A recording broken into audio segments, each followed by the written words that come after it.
how many locations and machines, and what is the revenue you guys have right now? So right now we're at 16 machines at 36,000 a month, and as soon Woo. as these next wave come in, we'll be at 27. And if the projections hold true, we'll be at around 58 to 60,000 a month. You're going to catch up to Anthony in less than a year. I don't know about that. But you guys will eclipse the $500,000 threshold there, halfway to $1 million. That's awesome. Yeah. When we got to a point where we were doing like 20 grand a month, I was like, how much do you think we're pulling in a month? She was like, 5 grand. I'm like, I don't know, maybe 5 grand. I'm like, it's $20,000 a month. All right, guys. So today we got Graham and Katie on here. Graham and Katie, welcome and excited to have you on here. Thank you for Mike having and Anthony, us. thanks for inviting us. We look forward to it. Thank you. Yeah. So Glad to be here. awesome. So to get started, I'd love to just kind of learn, like, what's your origin story? What was your guys' background before vending? What were you doing? What were you trying to accomplish by kind of exploring this path? And I'd love to just hear more. So I've been a medical device sales rep for the last 20 years, traveling in and out of airports. Katie, you were kind of logistics and booking and a billing specialist at your previous job, but she's been a stay-at-home mom for what, the last 10 or 11 years. And so I was traveling through the Charlotte airport with our middle daughter. We've got 4 kids, and she went through one of these touchless, tap to pay, just go through a kiosk and grab whatever you want and the camera see everything. And I was like, man, this is crazy. There's got to be a way we can monetize this and jump in on this, because I've flipped houses in the past. She and I tried to get, it was 2008 when the real estate bubble burst. I kind of got out of that. And then in 2021, we tried to flip another house, but lost a lot of money on that. And so I said, there's got to be a different way. I had been following you on Twitter for a while and just kind of going back and forth. Should I reach out? Should I not? And I made a commission check in June of 24 that I guess they told me I made too much money, so they didn't pay me in July of 24 without telling me. And so I had no money. I said, I'm not going to be caught with my pants around my ankles ever again. I'm going to have a source of income where if the rug gets ripped out from underneath of my feet, we're going to be prepared. That's fascinating. That's crazy. And it's funny that, like, your background in sales and then Katie's in logistics, it's like that visionary and integrator kind of EOS mindset of one creates the mess and the other one makes sure it doesn't get messy. That's exactly right. I'm like, ready, fire, aim. And she's like, wait a second, let's take a step back and plan this thing out. It works really good between the two of us, because he is like you said, he's very visionary. So he has these big pictures and big goals. And so, like, with me in logistics, I'm like, okay, here's how we break it down into like reasonable steps. And this is like how we do A, B, and C to get to this like grand picture and image. But that's awesome, because sometimes it's hard for me to see, can we get to this place? Can we get bigger like this? And he's like, oh my gosh, yeah, absolutely. And so I jump on board and like, I'm his biggest cheerleader on trying to get that goal accomplished. Yeah, That's I went to her in awesome. August of last year of 24 and said, listen, I'm thinking about jumping into this vending business. And she went, That's what my wife looked like too. all the stuff that we do, vending. I know. And I showed her the Twitter page. I said, look at all this stuff. It's absolutely amazing. And when I know. my daughter and I went through the airport, this is what we ended up doing. She was like, I remember you said something about that. Yeah. She said, all right, what the heck, I'll do it. And so what was it that got Katie over the edge? Because, like, for me, Anthony and I talk about what got our spouses over the edge. I'm just curious, Katie, what was it that was like, we should do this? I think coming off the heels of that July. Because see, I was very hesitant with the housing venture that we did, and we didn't do so great on that one. But then he had all this research and all this time he had been looking at it, behind the scenes with vending. And I don't know, I just seemed like it felt safer than the house thing, and I really liked it. And I was like, wait, because I like to organize and I like to do logistics and bookkeeping and all that stuff. And I was like, you know what? I think this kind of falls within my wheelhouse. Like, I didn't want to do all the like manual labor part of it, but it's okay, because we can say that we did all of that. So when now that we've hired a few people, now we are like, hey, you know what, we started doing all this ourselves. We did all that labor. And it's been our baby. It's been like raising our 5th child, building this business. Yeah. But no, I mean, I was just all in. I mean, I just want to be supportive for him. And I think in the beginning it was more like me being supportive of him, but it's more of an us thing now, both of us, for sure. Oh yeah. But what was like the main factor of like why did you guys settle upon like choosing vendingpreneurs? Like why was it that where instead of you having a sales background, entrepreneur before flipping homes, you have a logistic, why didn't you guys do it the do it yourself route? I wanted somebody that had like a proven recipe for success. And to be honest with you, all the things that Mike was posting on Twitter, there was a lot of transparency involved with that. And so he was either full of crap or he had a system that sort of like you mentioned when we do the calls, like it was like having a board of directors. And for me, after having just come off being burned on trying to flip a house, it was great to have that network of support around us because you don't know what you don't know. But when you have people around you that have been through it and kind of taken those steps before us, then, you know, it's a great, somebody's blazed that path. So we look at you, Anthony, kind of as like 12 months ahead of us every step we go because you 12 months ahead. Yeah. And so we've used you as like a litmus test of where we want to be at each step along the way. No, Yeah. that's awesome. Even what you were talking about earlier with these 11 machines arriving in the next 2 weeks, like how do you know, you're kind of in the weeds right now. And like if Anthony's been there, you know, should you start hiring the next stalker and like with Katie kind of mapping everything out and setting a recipe for success for installations. We're actually kind of excited about it. We're like, hell yeah, we get to do this now. Yeah. And it's almost like you have 11 more babies out there in the wild that are performing well and 11 more people that are absolutely ecstatic that you brought this elevated amenity to them. For us, there's no higher high right now than the success we're having in this business. And so we're trying to do it in a calculated way, but it's almost becoming this self-fulfilling prophecy because the better we do with each one of these customer sites, the more they want to tell everybody. It's a small world. Yeah. And so we're getting calls now when, like, it's interesting. Friday will be a great install. We did 26 cold calls and it was the first cold call we ever did. And it's a year Wow. later Oh, that we've those are the done this. best. So persistence has paid off for sure. Yeah. And they've gone through 4 different managers. Yeah, that's true. You know what? And it's so funny you bring that up because like it's sales. Like you build your pipeline and it's up and it's eventually going to like for that. I've had a similar example where somebody reached out to me. I did it last year in August and they're like, "Hey, Anthony, we're going to the condo board and we're going to have them approve it like at our next quarterly 4 meeting. And then we'll have you come in afterwards." I'm like, okay. Like, it's like, all right, I wasn't expecting that, but this is something that I did like in August of last year. So yeah, no, that's awesome. But you guys got the 11 locations that you guys are going to be installing in the next couple of weeks. Where are you guys at right now? Like how many locations and machines and what is the revenue you guys have right now? So right now we're at 16 machines at 36,000 a month. Woo! And then and as soon as these next wave come in, we'll be at 27. And if the projections hold true, we'll be at around 58 to 60,000 a month. So you're going to be, yeah, you'll definitely you're going to eclipse- catch up to Anthony in less than a year. Yeah. I don't know about that. But you guys will eclipse the $500,000 threshold there, halfway to $1 million. That's awesome. Yeah, it's so Katie, I think she was so focused and hyper focused on the logistics when Well, that's me too. when we got to a point where we were doing like 20 grand a month. I was like, how much do you think we're pulling in a month? She was like $5,000. I'm like, I don't know, maybe $5,000. I'm like, it's $20,000 a month. It was like every milestone has been such a major victory for us that has just catapulted us to even more confidence and want to have more success. Yeah, no, that's awesome. That's amazing. That's absolutely incredible. What's been the biggest kind of challenge you've had to go through? What did you learn from it? And how are you going to avoid that, making that same mistake again?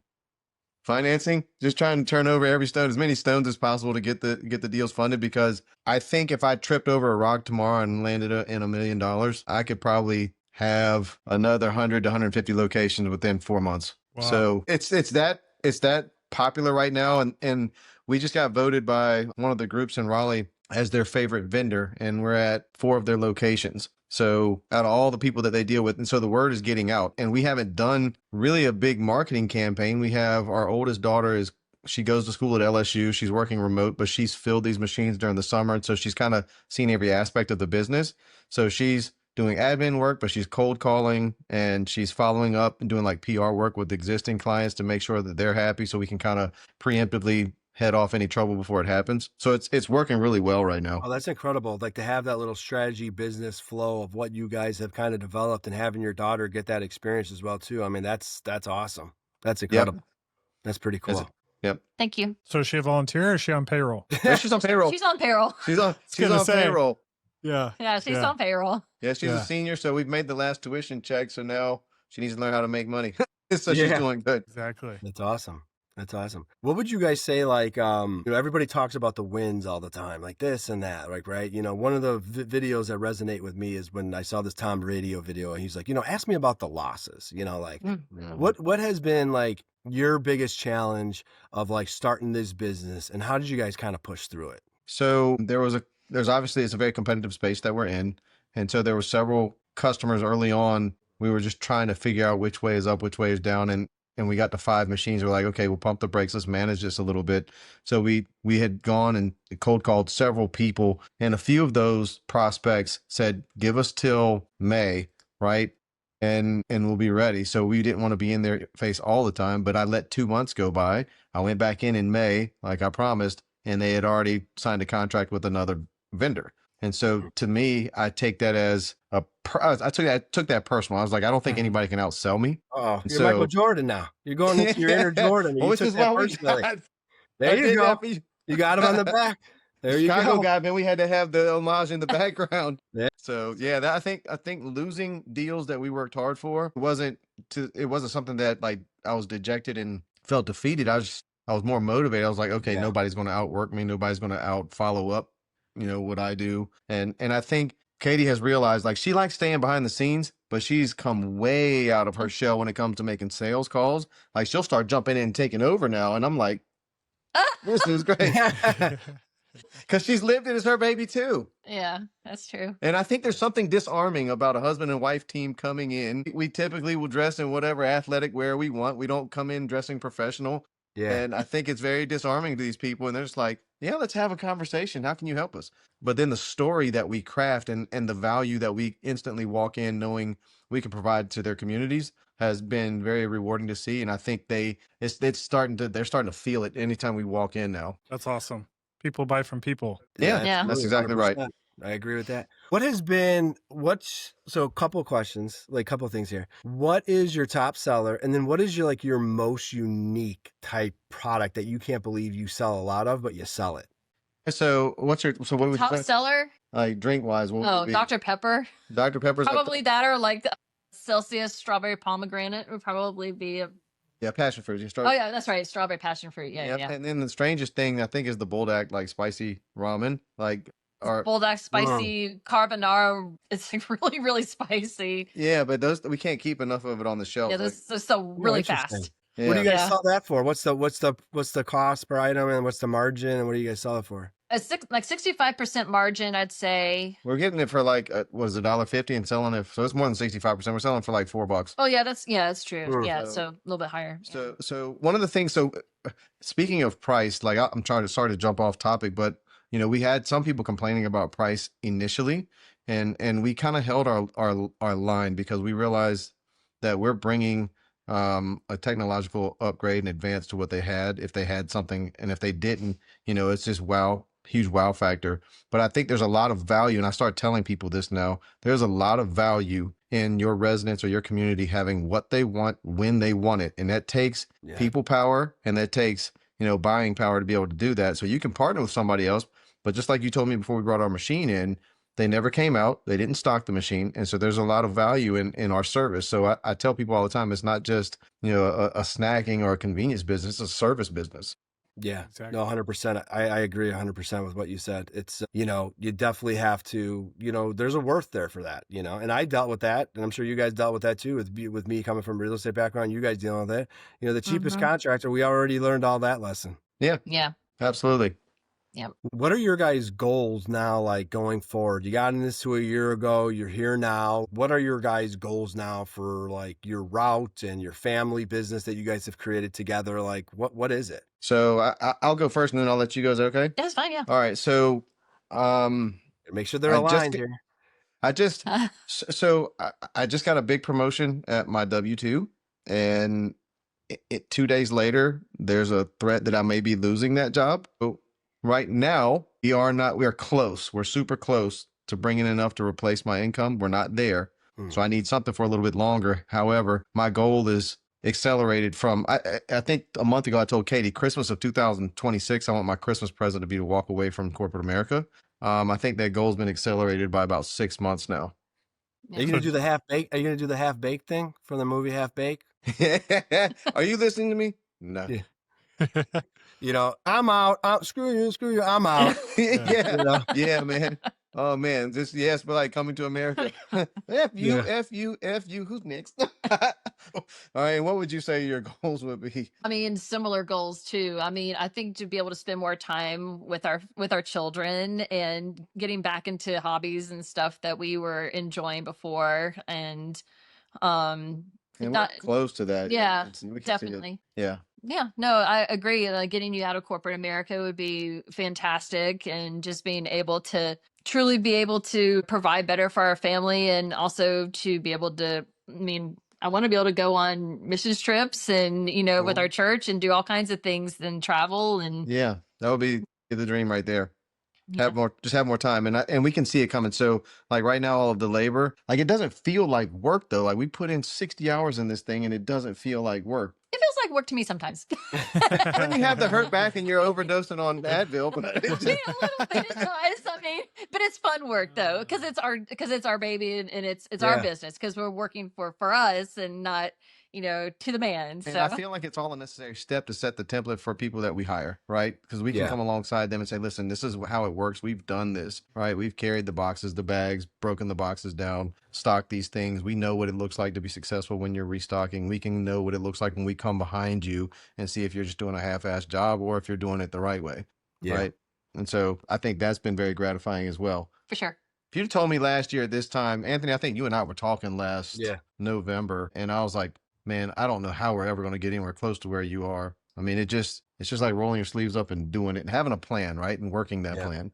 Yeah. Yeah. Yeah. No, for sure. Well, that's what's wild, Graham. Just hearing your goals of next, let's say June or July, is you're kind of like me. We're both in the high level sales roles and building this on the side. So like even I come back to, I wonder how quickly you're going to scale once this is your full time baby, and you have Yeah. because the thing I've been coaching Anthony on for 2 years is like, you need to focus on the high leverage items, which is growing the route, not the low leverage items, which is like pick lists and inventory tracking. Like that's a $15 an hour employee. And so once you get out of kind of the trees and you can see the forest, that's when it's really going to take off. Yeah, there's something you put on Twitter one time that really has been kind of my rallying cry is like, we need to pay somebody to do the $15 an hour task. We need to be concentrating on the $100, $200, $300 an hour task. Right. Yeah.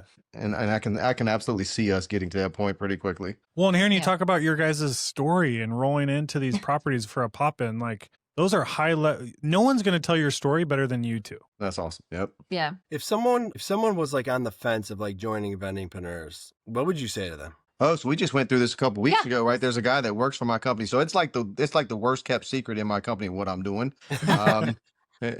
And so I was at a national sales meeting. I showed this guy, I was like, look at these machines we got right here. He was like, holy crap, Were you man. showing him the sales on your Yeah, app? I was showing him. And he was like, are you kidding? Is that real? And at that point in time, we had like 7 machines, right? and so he was just blown away by that. So fast forward to, what was it, August, his sister and he wanted to start this business. And so we got on a call and they're like, yeah, we'll pay, you guys the money instead because you're already doing it. If we want, because we know you, we'd rather do that. I was like, man, no. I said, he will be able to help you a tremendous amount. However, with all of the things they've got with like the VinHub portal, the network, the board of directors, like the coaching, and not just our perspective, there's so many people you can tap into their knowledge and expertise. I said, it's so worth it. And so we've convinced him. And so he's just waiting for his sister to move down to where he's at. And they're joining. Like I just confirmed with him last week, as a matter of fact. Mm-hmm. So I would tell anybody if that's what they want to do to join, just as long as they stay the hell away from my area. Yeah, exactly. But you're But you're right though. Like You're there's not North Carolina. Okay, yeah. Yeah, exactly. Yeah. Exactly. Come on in. Exactly. Yeah. No, But that's what was it's fine. fascinating about the Vendingpreneur call this morning is like someone asked a question and it's not Anthony or Mike having to answer the question. Now there's like 50 people coming off mute and like, here's for why I sure. went with this machine company for this Yeah. facility, or this machine company is our preference because of X. It doesn't mean you have to go with that machine company. Like I have my biases. All of us on this call have our biases. Like you got to do what's Yeah. best for you. Yeah, that's right. Exactly. And that's what I love. I love like when I can talk to our customers, like we're part of a large national network. I think that adds a lot of credence and credibility not credence, like Clearwater Revival, but it has a lot of credibility Yeah. to when we walk into it. Like we're not just in their minds anymore, like the small mom and pop shop, Mhm. right? And it's somebody that has the ability to tap into a network to get things done, offer the best solution, and offer customized solutions for their community. That's awesome. Yeah, we appreciate you guys coming on here. Last question here Okay. for you guys. What would you tell your guys' self a year ago when you joined? Like, what's the one piece of advice that you would want that Graham and Katie Parker to take to heart a year ago? I'll let you go first. Oh gosh. I would say, I mean, for me, I'll just answer for myself personally. Mm-hmm. And that is just like, just keep digging, keep calling, keep emailing. Like, don't think that you've turned over every leaf, turn over one more, read the articles that come through and, just dig around and do your research and just don't give up with it. And I would have thought one you would have said is make sure you know how to set up the back end software, the logistics, and yeah, but relationships with vendors too. She's done an amazing job with all these vendors. Like she calls and like, "Hey, Katie, how you doing, girlfriend?" Like it's just, so that's true. That's true with some. Yeah. and that's way outside of her comfort zone before we started this journey. So it's been amazing to see that Yeah. like migration. Yeah. So Yeah, even you that's as a growth of a person of communication. That's awesome. That's Yeah. awesome, Yeah. Katie. That's Yeah, there was incredible. Thank you. there was a cold call we did that we were so close to getting the contract signed, and the manager sent like an objection, and you and I know as in sales, an objection is just like a request for more information. And so I Yeah. told Katie, I said, because I was out of town, I was like, just stop by real quick, say this is real easy. We don't want to have it be prohibitive of us moving forward. She went in there, I don't know what she said. She came out, she was like, Graham, that was like an out of body experience. I'm pretty sure we've lost this account. I'm like, don't you ever have me go in there solo again. Don't ever. So I emailed the manager back and I articulated what I wanted to say, and we ended up getting that deal, and they've been a good machine for us. But I think Katie now could do it. I don't know if she would want to proactively do it, but for me, if I could talk to Graham a year ago and say and give some advice, I'd say absolutely, like, don't give up, keep going forward. Like it's not as daunting as you think it is. I think the journey of 1,000 miles starts with a single step. So you got to take that single step. And I think the biggest thing is just get comfortable being uncomfortable, right? love Because, yep. Yeah, I love that. That's awesome. Well, Graham and Katie, thank you for everything on this call. There's so many golden nuggets, and yeah, we're just super grateful that you're willing to come on here and share them, and excited to hear how these 11 installs over the next 2 weeks pan out for you. Oh, that's you. exciting. Yeah. So thank you for inviting us on. Thank you for everything you guys do in the community. I think everything that you're building, the way it is now is amazing, but I think, just things I hear moving forward into the future is just going to be that much more exponentially greater as a resource to new people. And so thank you from us. Yes. Thank you so much, both of you guys. I Thank you well, guys. No, thank you. I mean, yeah, absolutely. I mean, just I'm getting inspired just off like hearing your guys' story right now. Like it's Yeah, you want to go run through a brick wall and get like 10 cold calls in. You already know I'm doing it, bro. You already know I'm doing it. My All son right, that's awesome. So my son, now that baseball's ending, the Cubs have, unfortunately, they're not in the World Series, but the Bears have been playing well, minus last Sunday. So he's been like into football, and he's starting flag football on Sunday. So like every single day this week, like we've been going outside and we've been playing 2-hand touch. And so now once we're done here, there's a couple other things I got to do, but then I got to go have him beat my ass in that. Enjoy every minute of it. That's what it's all about. No, I will say that, man, because like it's literally like it's when me and my wife were reflecting on our 2-year journey, like early Labor Day weekend, like time goes by like that. Like, especially when you have kids, like I just felt like younger, like the school days would be long, the school years would be long. But now being a parent and having 2 kids, like somebody told me the years are fast and the days are long. And I couldn't, like, it's so true. And I just did not want to miss on any of that stuff because like I wanted to be present for these people and everything, for my kids, and just be there as a husband and father. And like what you guys have been able to do as a family together with having your daughter involved at an older age in college and having her work like that remotely, honestly, like kudos to you guys, because like that is something that like I want to transition once my kids get old enough and stuff like that. They'll do that. I mean, they would be helping me stock like in the garage as we started out. And we were working on counting and all that stuff. And like, that was good just to see their transformation in their mind of like how business work and entrepreneurship works has been like the most rewarding. The money's been great, but like that, the freedom and then seeing that reward has been phenomenal. So that's cool that you guys be able to see it too, like with your family as well too. That's powerful. Yeah. Thank you. the best goal right there, family. And Mike, you Yeah. promote that all the time on Twitter. That's what really drew me in. Yeah. No, it's just, I mean, you're in sales, I'm in sales my previous life, but like in sales, you just always felt like they want to know what's the next deal you're going to close. Like yesterday doesn't matter. And that's where like even hearing you talk about June or July in my head, I'm like, God, I want to get them out of there sooner than that, because you're going to go into the new year, new quota. They're going to double it, all the bullshit that comes with sales. And it's like, yeah, it's like the Janet Jackson mentality. What have you done for me lately? Wait, what have you done for me lately? Yeah. So I'm like, man, I'm done with it, man. Yeah. Seriously. And then you get into vending and you're like, okay, well, now that I've landed the location, like we're going to do that sales next month, and then the next month, and then, like it's our money. Yeah. Yeah. Yeah. Yeah, exactly. So, yeah. No, thank man, you we're guys. stoked. This is awesome. Thank you for having us.